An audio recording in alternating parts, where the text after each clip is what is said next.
Now, the National Executive Committee will focus on the problem of illegal mining. This as the ANC wraps up its meeting today. The party's president, Cyril Ramaphosa, is expected to close the meeting. Let's take you live now to our reporter, Moloko Moloto, who is in Egurleni, in Boksburg, to be exact, following that story for us. Moloko, a little earlier on, we heard from Minister Bekitele as an NEC member as well about discussions around security and policing. Who else have we heard from so far today? Good afternoon, Masero Ratlaga. Yes, indeed, the ANC, since this particular three-day meeting began on Saturday, has been briefing members of the media on several issues, from the local government to issues of crime, as it happened today here with the Minister of Police, Bekitele, also with the chairperson of the ANC's subcommittee on peace and stability, Poli Bushielo. Well, up to so far, they have been locked in meetings, really. They have not been coming out, except in that instance when Bekitele and Poli Bushielo came out to brief the media. They just went out of that plenary meeting or closed-door meeting to go and have lunch. But what came out during that particular media briefing was the issue of violent crime in South Africa. The Minister of Police, Bekitele, starting off by indicating that, for instance, what they did with the backlog that had always been there, which in several instances, the backlog when it comes to DNA tests, he is saying that they have reduced that from about 241,000 number of cases that they had to finish, and they have reduced it to 126. And he is making an undertaking that they are going to sustain it in that manner. They will never allow it to go to those high numbers.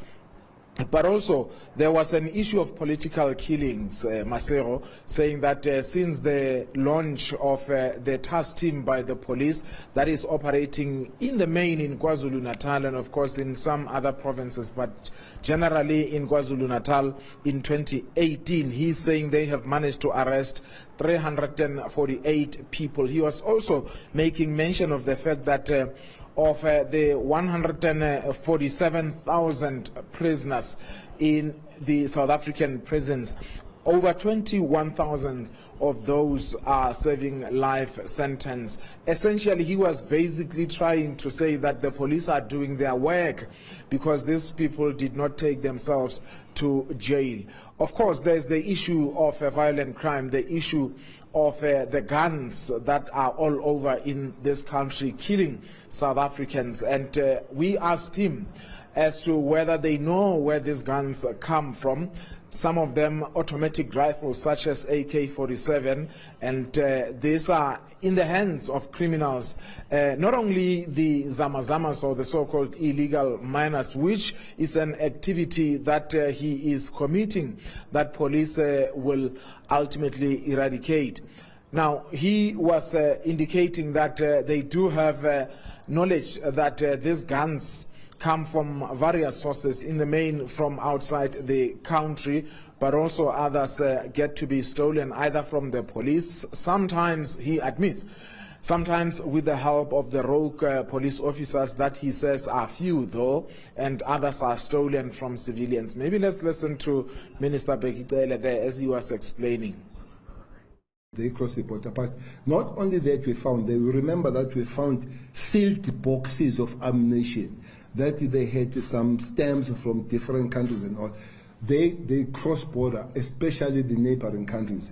Hence, I've said the President of the Republic has instructed some of us in this cluster to speak with the counterparts in Lesotho. I have met the Minister of Police twice. We'll be meeting in 2 weeks again. Not only him, together with the Minister of Police in Mozambique, we have met, we'll be meeting again. That will be the first one, that illegally cross border. The second one, they come from,